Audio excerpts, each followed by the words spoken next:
and this time on Homeless to Homeowner, we're gonna refinish this beautiful nightstand here and really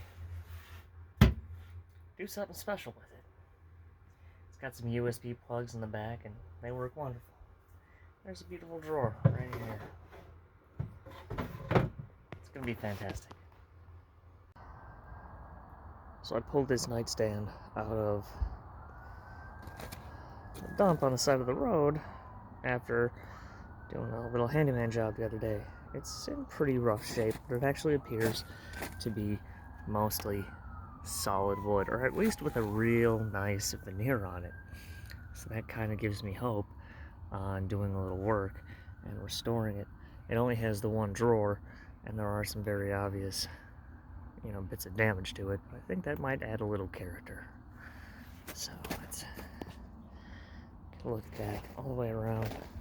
So the first thing we'll have to do is remove the hardware and get around to working on stripping the finish off and cleaning it up.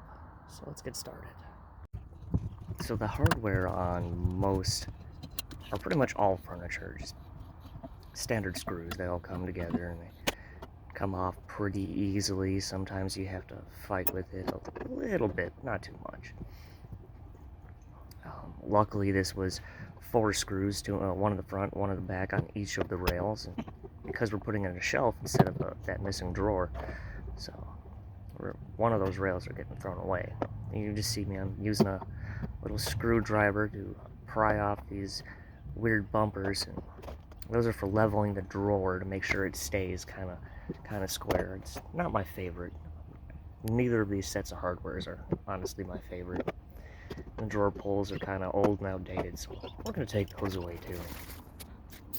Once we've gotten that far, we can go ahead and I'm using a chemical stripper, and it's actually too cold for this. It's supposed to be above 50 degrees anytime you use a chemical stripper, which is why you'll see me put on multiple coats and multiple layers and do a whole lot of extra work. But, it's what I have to work with. We're working outdoors. As you can see, there's snow on the ground, and I've got my tarp laid out to kind of help protect what I'm doing. As you can see, when I wipe it here, it doesn't really get everything off. I'll put some more stripper on there. We'll be good to go. And you can see it comes off after a minute or two. Up to 15, I think, is what they tell you to wait. Unless you're going to do overnight, in which you wrap it in plastic. But when we hit it with the razor blade here, just to scrape it all off, you can get all kinds of gunk. And that's just the old finish coming up, and all of the other gross refuse that's on it. Like I said, this nightstand came out of the trash, so there's a lot of that to work with. And so you just wipe all that gunk off on the rag. The rags will get thrown away. Don't worry about it.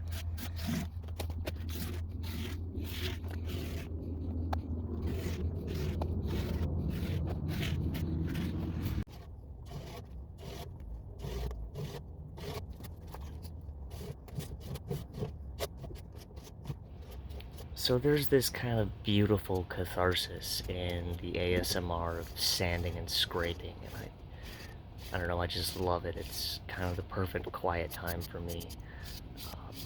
And as you can see, that stain came off really well. Now there is some damage to the veneer on top. It was kind of swollen in spots, and I leveled it out with the sander, but that burnt through some of the veneer. You can see some scrapes and scuffs and parts of the veneer that I had to stabilize with super glue. And because we'd had to do a couple little, touch-ups and saves, what I ended up doing is hand sanding the whole thing anyway. As you can see, some of the stain didn't quite scrape out right, and that's fine. But then after that, I went ahead and I got some ebony finish. I didn't like the way it looked. It doesn't work well in the cold, and I ended up wiping most of it off anyway, which is fine. Because then from there, we're just going to spray the top with a nice flat black. And because not all of the ebony stain came off, when I take this toner here, it's a Newport Ebonized Cherry. It's a Mohawk product. They don't sponsor me, but it would be cool if they did. Um, we can just lay that Newport Ebonized Cherry on there, and it'll hold on to the existing stain and kind of accent those colors, as well as give it sort of this deep, rich cherry stain. Once it dries, it's going to be very, very dark. We're going to make sure everything gets coated with it real good. As you can see, there's just a little bit of it spraying on the top there. It comes out very red looking, but it ends up very dark. And I think that's beautiful. I just love the way it darkens up. It catches the light and kind of shimmers. This is kind of a great transition time to talk about what made this particular video possible.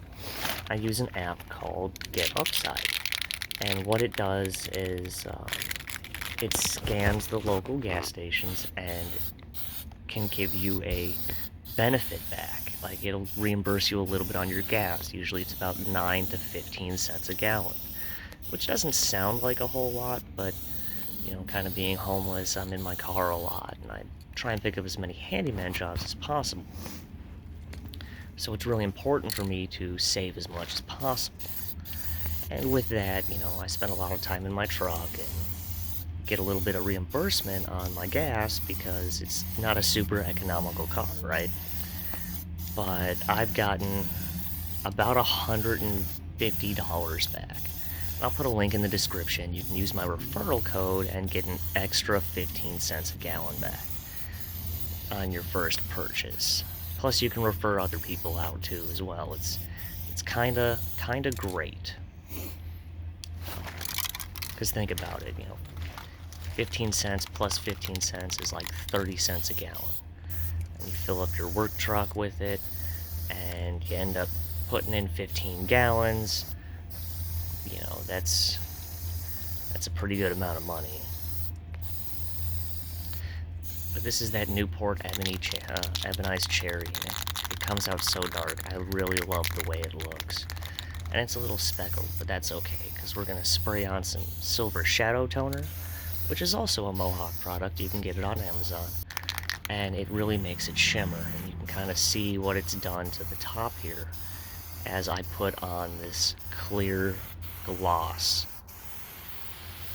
Normally, I'm not a super huge fan of gloss. I think it scratches real easy and it looks very obvious when there's imperfections, but I really love the way it kind of pulled out the silver shadow tone and kind of gave the whole thing this brushed with nickel, shiny appearance. And I kind of wanted to accentuate that, especially with the gloss. It really made it pop and stand out.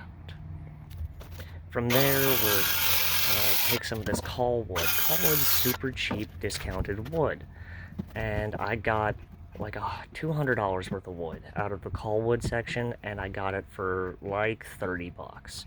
So it was very, very heavily discounted. Most of it's really bad junk wood. But out of the call wood, you can also find some really rare finds. Like, this is really expensive 3/4 inch red oak veneered plywood. And you see the cut pulled up on me. But we're just going to cut that shelf, and then we're going to grab some pocket hole stuff and put some pocket holes in it. As you can see, I walk off for a little bit, run to my tool crib in the truck, and you're supposed to clamp your pocket hole jig, but I was always told I could do some pretty amazing things with my hands, so I figured I might use the old hand clamp. You know, blow out the jig, and I'm going to put in a whole bunch of more holes than necessary, just because I want to make sure I have enough anchor points in that shelf. I want to make sure it's really sturdy, and it actually was. It is very, very strong. I'm just going to spray it black, and we're going to install the hardware again.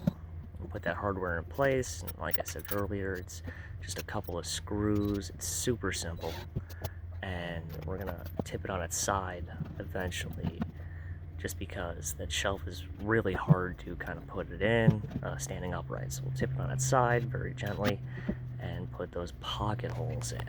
I think I put in like 7 total pocket holes right into the hardwood frame, and that made it really strong. And as you can see, I slipped and cut up my thumb. That's okay, we'll wrap it with a paper towel because I can't afford a first aid kit. But secure all those pocket holes and stand it back up. And I had put a lot of weight on this shelf, and it holds very, very well. I also found this little USB charger that I can mount to the back. I think that's a really neat addition. So now we're going to work on the hardware. We countersunk those holes real deep. It doesn't look super pretty, but that's what I had to do. I didn't go with that hardware, as you can see in the vanity shots, but that's okay. I do really appreciate your support, and I would love it if you rang the bell and like and subscribe. As always, thanks for watching.